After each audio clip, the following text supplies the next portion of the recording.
Nice. Welcome. On LinkedIn and Instagram, you guys often ask me how to become a startup investor and how rich one needs to be to start investing. And of course, as delicate questions as what's my net worth and how much do I earn? Today we want to discuss all of these questions and talk about how I became a startup investor.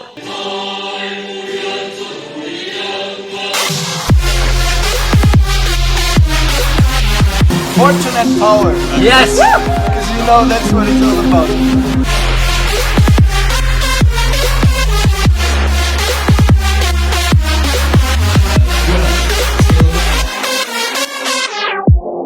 What was my personal journey? As already explained in some of my other videos, I went to a leading business university in Germany, worked at a leading consulting firm for 3 years, focusing on consumer goods, digitization and M&A, blah blah blah. What the fuck, bruh? You can do all of these things and still not be able to invest in startups. There were 3 things I did that allowed me to do it. First of all, build side ventures to gain startup experience and generate mostly passive cash flow. I created buy and sell community boards, ebooks that are selling through Gumroad, hoodie and accessory shops, and so on. Reinvest some of that cash flow in dope Patagonia swag. Gain massive experience with startup founders and the venture community. I built and led the accelerator at a Chinese innovation company, tried to raise an R&B fund in China, connected with numerous leading investors in the US, Europe, and China, and used VC Twitter as an opportunity to study the world of VC.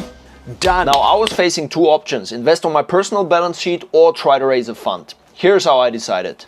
If you raise a fund, how much money will you be able to raise? More than 100 million US dollar AUM? Absolutely, go for it. Less than 100 million US dollar AUM? Don't do it. Those few 100k management fees will barely pay for an office and employees, let alone proper Patagonia swag. Maybe consider investing on your own balance sheet then. Are you able to make 10 to 30 startup investments of around 10k to 50k US dollar each without personal bankruptcy? No? Sorry to say, but your bank account statements are rookie numbers in this racket. You gotta pump those numbers up. Otherwise, congrats, you are a startup investor now. Hey, shut the f up for a second, okay? Alright, so we were talking about my job.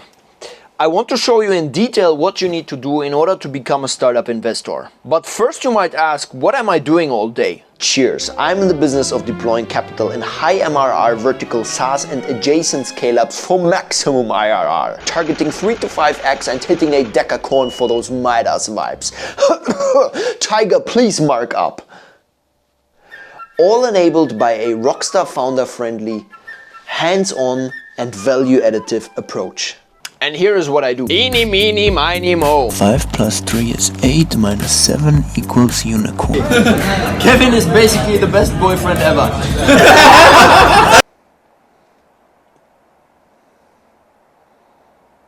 Oh, nice.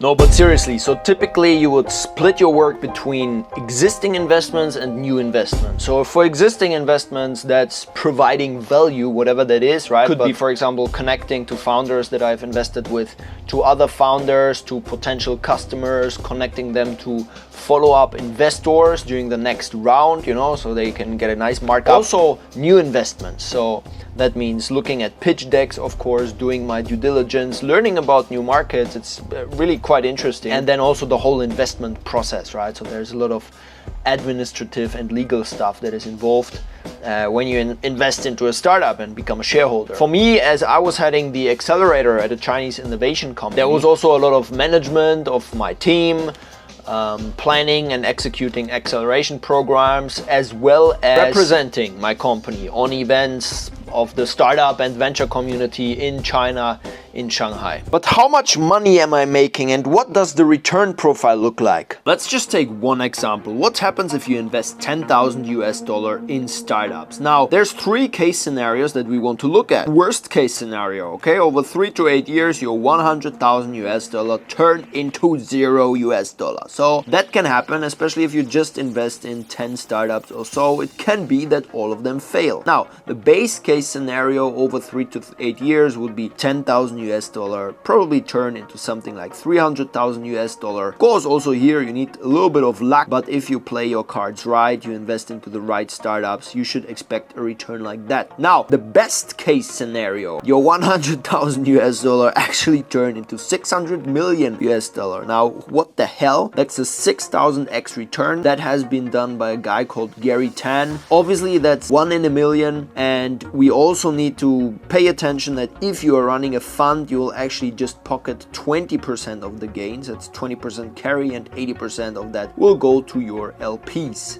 So how rich do you need to be to start investing in startups? So this is how rich you need to be in order to start investing in startups. Investing in startups obviously has a lot of advantages, and I would say it's one of the biggest waves of wealth creation right now. Let's take this example. I mean, here you see, obviously you need to be very careful about the percentage of net worth. So I would say it shouldn't be more than 10 to 20% of your net worth that you put into startups. If, for example, you're only worth 100,000, then even if you just invest in 10 startups, and let's say you just invest $5,000 per startup, that's still 50% of your net worth, and that in my eyes is way too high. Whereas if your net worth is a little bit higher, you can afford to invest in way more startups at a way higher ticket size, and that gives you a bit of a feeling of where you need to be.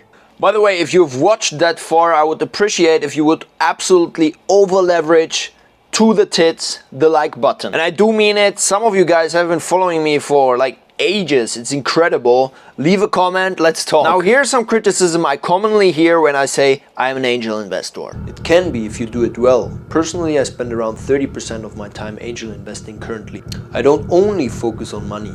Power is very important too. One thing I always provide is money. Money is objective. Apart from that, I try to help with introductions to potential customers, partners, and follow-on investors. Once the startup is ready, I also help them to expand to China. No, I do it because I realized very early that the only way to go from average normie to UHNWI is through equity. And of course, I know many of you are aiming extremely high, ultra high net worth barrier, billionaire status, side ventures, and so on. And angel investing can be one element on this path. So how to become a startup investor? Let's do some master planning for your career. How to become a startup investor. 3 different paths. Path number 1, first go to business school, then go into either investment banking or consulting, then you're ready to become a VC investor. Path number 2, you start a startup. Now, ideally, this should be a VC-funded startup, of course, or you get a high role in a VC-funded startup, so become whatever, I become late co-founder, become manager of a newly founded department, head of growth, something like that, okay? Path number 3, net worth. So you get the money from somewhere, have a track record of investing in startups, and have a network, and then you're also ready to become a startup investor.